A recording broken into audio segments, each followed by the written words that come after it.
অবশেষে চরমোনাইকে নিয়ে সেই জল্পনা কল্পনা সন্দেহ সংশয় সত্য হলো। চরমোনাইয়ের রহস্য ফাঁস হচ্ছে, যার মধ্য দিয়ে রাজনীতিতে গুরুত্ব হারাচ্ছে Charmonai. Charmonai is not relevant নাও।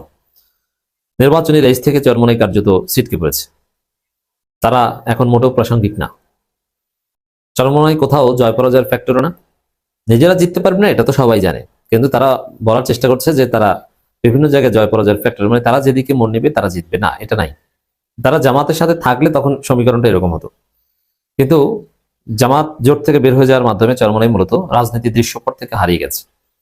এখন চরমোনাই রাজনীতির লাইমলাইটে আসতে চাচ্ছে, তাদের প্রাসঙ্গিকতা যে হারিয়েছে এখানে প্রাসঙ্গিকতা ফিরে পেতে যাচ্ছে, যার ফলে স্বভাবসুলভভাবে সেই পুরনো আমলের যখন আওয়ামী লীগের দালালি করত তখন, বা যখন ভারতপন্থী ছিল বা ভারতের দালালি করত, যখন সাবেক স্বরাষ্ট্রমন্ত্রী আসাদুজ্জামান খান কামাল, সাবেক পররাষ্ট্রমন্ত্রী হাসান মাহমুদের সাথে ডলাডলি সম্পর্ক ছিল, সেই সম্পর্কের জায়গায়, সেই সম্পর্কের সময়ের যে চরিত্র, সেই চরিত্র আবার ফিরে আসছে।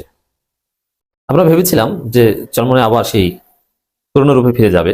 হ্যাঁ, সেই জল্পনা কল্পনা সত্য হলো। দেখেন, এখানে নির্বাচন হচ্ছে বাংলাদেশপন্থী ভার্সাস বাংলাদেশ বিরোধী চাঁদাবাজ। কিন্তু চরমোনাই এখন নির্বাচনী প্রচারণায় লেগেছে জামাতের বিরুদ্ধে, মামুনুল হকের বিরুদ্ধে, কওমি আলেম ওলামাদের বিরুদ্ধে, বাংলাদেশপন্থীদের বিরুদ্ধে। কিভাবে চরমোনাইয়ের একটা দল তারা প্রচারণা চালাবে, তারা অন্যায়ের বিরুদ্ধে বলবে, ন্যায়ের পক্ষে বলবে, কিন্তু না, তারা বলছে জামাত মুনাফিক, জামাত বিশ্বাসঘাতক, জামাত বন্ধুর সাথে বেঈমানি করেছে। অথচ তারেক রহমান 10% চান্দাবাজ, ইন্টারপাস, এগুলো কিচ্ছু বলছে না। এগুলো বলতো যখন জামাতের সাথে ছিল তখন। তাহলে চরমোনাইয়ের এই রহস্যটা দেখেন, তারা জামাতের সাথে থাকলে ঠিক তখন চান্দাবাজ এগুলো বলতে পারে, কিন্তু এখন জামাতের সাথে নাই, এখন জামাত মোনাফেক, শুধু এইটা বলো। চরমোনাই যে মোনাফেক কয়েকদিনের মধ্যে দেখবেন, আমি চ্যালেঞ্জ দিচ্ছি। কি চ্যালেঞ্জ? যেমন তারা এখন জামাতকে মোনাফেক বলছে কোন দৃষ্টিভঙ্গিতে? যে জামাত শরিয়া আইন চায় না, শরিয়া আইন থেকে বিচ্যুত হয়েছে জামাতের, আর চরমোনাই শরিয়া আইন চায়। এই যে ধান্দাবাজিটা চরমোনাই, এটা কয়েকদিনের মধ্যে একদম ফাইনালাইজড হয়ে যাবে। কিভাবে? বাস্তব কথা হচ্ছে যে জামাত যেভাবে বা যতটুকু শরিয়া আইন চায়, চরমোনাই ওইভাবে অতটুকুই চায়, কোনো পার্থক্য নেই। নির্বাচনের মাধ্যমে ক্ষমতা আসলেই আমরা শরিয়া আইন কায়েম করবো, কথা জামাতও বলে না, চরমোনাই বলে না। কারণ বাংলাদেশের সংবিধান অনুযায়ী নির্বাচনী প্রতিশ্রুতি দিতে হয় এবং ম্যানিফেস্টো দিতে হয়। কিন্তু বাস্তবে জামাত চরমোনাই দুইটি ইসলামী দল, যাদের মূল ভিত্তি হচ্ছে শরিয়া আইন, একামতে দিন, ইসলামী আন্দোলন। অতএব এখানে জামাত চরমোনাইয়ের মধ্যে কোনো পার্থক্য নেই। আমি জামাত চরমোনাইয়ের মধ্যে রিয়াল পার্থক্য করি যে দুইটা মাদ্রাসা, একটা তামিরুল মিল্লাত আর একটা মনে করেন অমুক কামিল মাদ্রাসা। এখন আপনার স্টুডেন্টকে এখানেও পড়তে পারেন, ওইখানেও পড়াতে পারেন।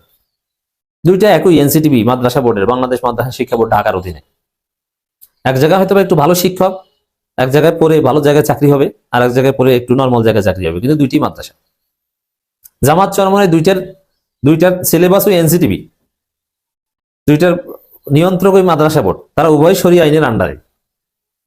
এমনকি দুইজনের যে সিস্টেম, নির্বাচনী প্রতিশ্রুতি কি দিবে ওটাও বাংলাদেশের সংবিধান অনুযায়ী দিতে হবে। সেই জায়গায় চরমোনাই জাস্ট জামাতের কাছ থেকে 100 সিট না পেয়ে নানান অভিযোগ করছে। 100 সিট পেলে এই অভিযোগ একটাও থাকতো না। জোটের মিত্র থাকলে তখন কোনো অভিযোগই থাকতো না। জোটের মিত্র নেই বলে এসব অভিযোগ। কিন্তু চরমোনাই নিজেদের রূপ নিজেরা ফাঁস করে দিয়ে তারা আরো বেকায়দা করছে। কারণ এখনকার সময়, বর্তমান বাস্তবতায়, চান্দাবাজের বিরুদ্ধে বলতে পারলে চরমোনাই কিছুটা প্রাসঙ্গিক থাকতো না, তা বলছে না, বলছে জামাতের বিরুদ্ধে। এখন দেখেন আল্লাহ রহমত, যে জামাত চরমোনাইয়ের যে শূন্যস্থান এটা পূরণ করে ফেলেছে। কিভাবে? মামুনুল হকরা বা কওমি আলেম ওলামারা কিন্তু যায়নি চরমোনাইয়ের সাথে। চরমোনাই একলা, যদি একটা 10 দলীয় জোটের, 11 দলীয় জোটের একটা দলকে নিয়ে যেতে পারতেন, তাহলে যে কি ঘটাতো চরমোনাই। মামুনুল হককে যদি সাথে নিতে পারতেন, না, মামুনুল হককে সাথে নিতে পারেননি। কোনো আলেম ওলামা আপনাদের সাথে নাই। আচ্ছা, চরমোনাই এত ভালো, তাহলে কেউ তাদের সাথে নাই কেন? কোনো আলেম ওলামারা নাই কেন? তারা নিজেরা আছে, কিন্তু এর বাইরে কেউ নাই কেন? মামুনুল হক আপনাদের নাই কেন বলেন? মামুনুল হক আপনাদের সাথে কেন নেই? জবাব দিতে পারবেন? পারবেন না। আলী হাসান ওসামারা এখন কেন জামাতে যোগ দেয়? চরমোনাইতে কেউ যোগ দেয় না কেন?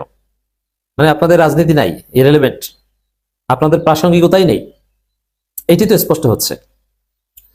আবার জামাত জোটে যুক্ত আরো নতুন এক দল, Labour Party, doctor Mostafizur Rahman ইরানের, তারা আনুষ্ঠানিকভাবে জামাত ইসলামী জোটে যোগদান করেছে। এখন আবার 10 দলীয় জোট 11 দলীয় জোটে পরিণত হয়েছে। এবং রেজিস্টার্ড পলিটিক্যাল পার্টি, আনরেজিস্টার্ড কোনো তথাকথিত দল নয়।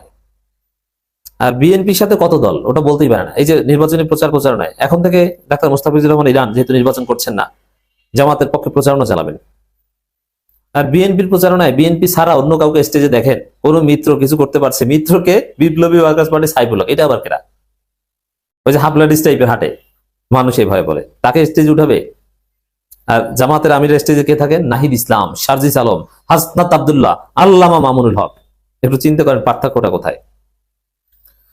তো চরমনাই